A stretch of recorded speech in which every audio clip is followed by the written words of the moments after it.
সরকারে থাকা 3 জন ছাত্র উপদেষ্টাদের মধ্যে একজন পদত্যাগ করে একটি দল গঠন করেছে। তারুণ্যের রাজনৈতিক দল হিসেবে গণ অধিকার পরিষদ তরুণদের রাজনীতিতে অংশগ্রহণকে সবসময় উৎসাহিত করে আমরা নতুন দলকে স্বাগত জানাই। তবে গণ অভ্যুত্থানকে কেন্দ্র করে গুটি কয়েক ছাত্রনেতা সরকারের নিয়ন্ত্রণ থেকে প্রশাসনের বিভিন্ন জায়গায় অযাচিত হস্তক্ষেপে সরকারি কর্মকর্তা কর্মচারী সহ জনগণের মধ্যে একটা অস্বস্তি তৈরি হয়েছে।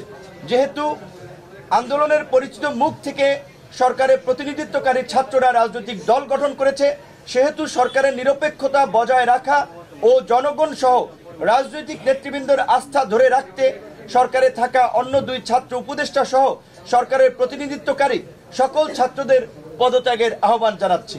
সরকারের দুর্বলতায় গণহত্যাকারীদের পুনর্বাসন হচ্ছে, আইন শৃঙ্খলা পরিস্থিতি সহ জনগণের নিরাপত্তা ও দেশের স্বাধীনতা সার্বভৌমত্ব নিয়ে নতুন সংকট তৈরি হচ্ছে, যা কিছুদিন আগে সেনা প্রধানও তার বক্তব্যে ইঙ্গিত দিয়েছেন। আন্দোলন কেন্দ্রিক সেন্টিমেন্টের জায়গায় থেকেও ছাত্র নেতৃবৃন্দ যদি পুরানো পথে হাঁটেন তবে সেটি জনগণের সঙ্গে প্রতারণা করা হবে।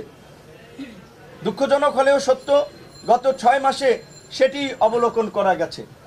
আন্দোলন কেন্দ্রিক পরিচিত ছাত্র নেতৃবৃন্দের তদবির, নিয়োগ, টেন্ডার বাণিজ্য সহ নানাবিধ অনৈতিক কর্মকাণ্ডের অসংখ্য ঘটনা ইতিমধ্যেই সোশ্যাল মিডিয়া, গণমাধ্যম সহ বিভিন্ন গোয়েন্দা সংস্থার প্রতিবেদনে উঠে এসেছে।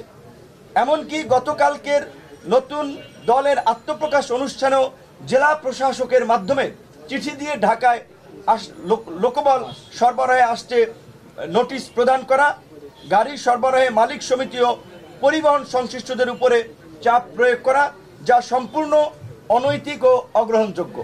বৈষম্য বিরোধী আন্দোলন বা জুলাই গণ অভ্যুত্থান কোনো একক সংগঠন বা নেতৃবৃন্দের দ্বারা সংগঠিত হয়নি। রাজনৈতিক নেতৃবৃন্দের সময়োপযোগী পদক্ষেপ, ছাত্র জনতার স্বতঃস্ফূর্ত অংশগ্রহণ ও সম্মিলিত প্রচেষ্টার মাধ্যমে এই গণ অভ্যুত্থান সংগঠিত হয়।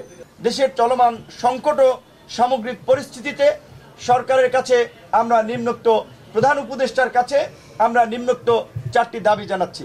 1 নম্বরে জাতীয় ঐক্যমতের ভিত্তিতে গণ অভ্যুত্থানের অংশীজনদের নিয়ে উপদেষ্টা পরিষদ পুনর্গঠন।